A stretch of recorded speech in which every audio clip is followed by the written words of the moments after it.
Smell a perfume, taste a drop of vinegar, use hand sanitizer. Completely different experiences, yet all of them come from closely related organic compounds. Let's go a little deeper.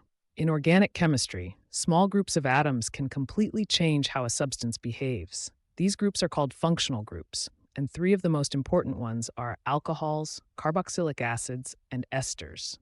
Alcohols contain a simple group, an oxygen bonded to hydrogen. That small change makes alcohols soluble in water, useful as fuels, disinfectants, and solvents. That's why ethanol is found in hand sanitizers, medicines, and fuels. Same carbon backbone, very different behavior.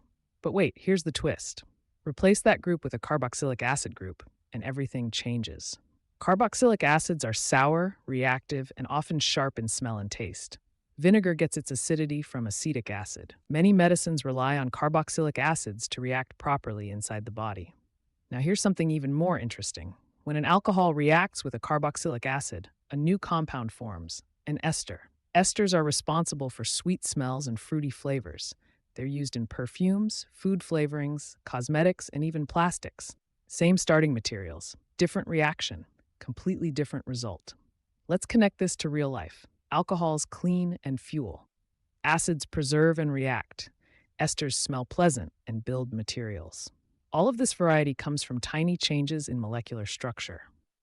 Before we wrap up, zoom out for a moment. Organic chemistry isn't about memorizing reactions. It's about seeing how small structural changes create massive differences in properties. And that leads to the next question. If organic molecules can link together again and again, how do they form long chains like plastics and fibers? That's exactly where we go next.